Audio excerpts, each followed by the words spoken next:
So there's this expression in Ireland. It's the morning after the night before.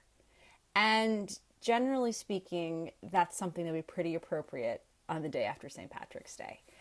And for me, I had a morning after the night before moment today, but it had absolutely nothing to do with over imbibing. I had a nice moderate amount of Guinness to celebrate, but instead, my morning after the night before moment was more of a creativity hangover, let's call it. So, yeah, St. Patrick's Day means a lot to me because, as you may have known in my past, I have been a professional Irish person. I've got a couple of degrees in Irish literature to prove it. And it's important to me. It's part of my soul. It's part of who I am. And so, content that I create on and for St. Patrick's Day means a lot to me.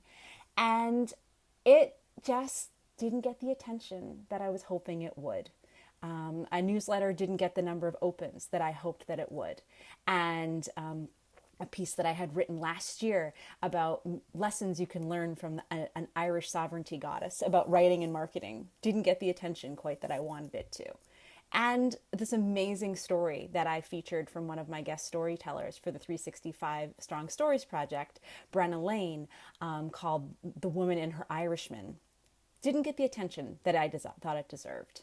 And of course, what does deserve mean? What does all those expectations? We know that they can be really challenging and really difficult, and they can set you up for a massive morning after the night before hangover. And so, I can look at lots of reasons why things didn't quite hit the way I wanted. It's headlines. I am a writer who likes to do anything, but it's timing. It just depends on when you send something, whether or not people read it. And it's just a little bit of luck. And, we talk about a lot of luck on St. Patrick's Day. I think my luck was working out in other ways.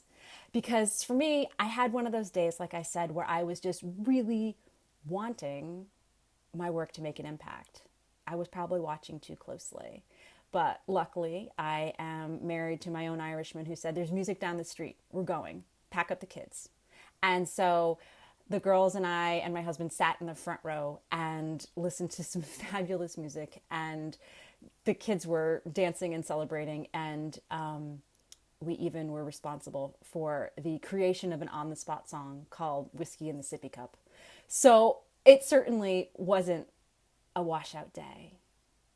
And so the next morning which would be today, the morning after the night before, the nobody read what I wanted them to read hangover, I was greeted with some really cool comments on the blog about how my work was a breath of fresh air. It was a different take on marketing and writing, and how people really were appreciating that.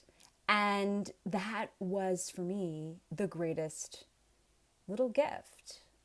It was that reality check. It's not about the numbers game. It's not about how many likes and shares and all those ridiculous, damaging metrics that so many of us can fall for.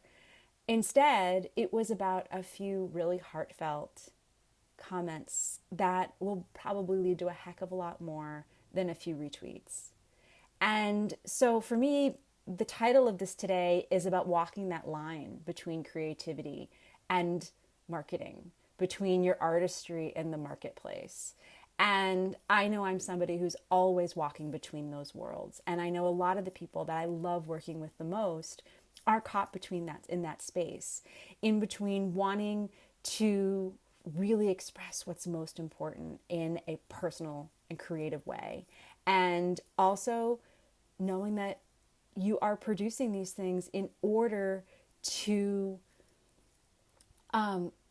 make a living. So you need to get seen, you need to be heard, and we have a human need to be seen and to be heard, right? We're walking a path between our creativity and the needs and dictates of the marketplace.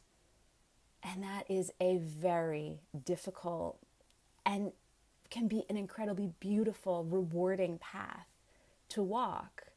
And it's going to open you up an awful lot of the time to some of that morning after the night before stuff because you've mingled your creativity with your need to be seen and your need to make a living. And it can really hurt sometimes. And then you get reality checks from the real life that isn't about whether or not people saw you on the internet, which is so arbitrary so much of the time. And instead, it's about seeing the people who are sitting with you and being around you. And that's another way of walking the path and finding the balance between the online and the offline, between the creativity and the marketing, between the I made this and I need you to see this. I don't have a deliberate answer necessarily for these questions. I am living them right beside you. I think everybody out there who is in the creative entrepreneur space often ends up in this, having made something and worked so hard and wanting somebody else to see it. But as Danielle just has offered us here, it's about the difference you make, not the numbers you get. It's hard to remember that sometimes. But I want you to know that I'm asking those questions too. I struggle with it too. I think we all need to talk about how hard it is and look to each other for support and say, I made this beautiful thing. Nobody noticed. Maybe they just didn't notice when you were hoping that they would, not within that 8-hour period after you pressed publish.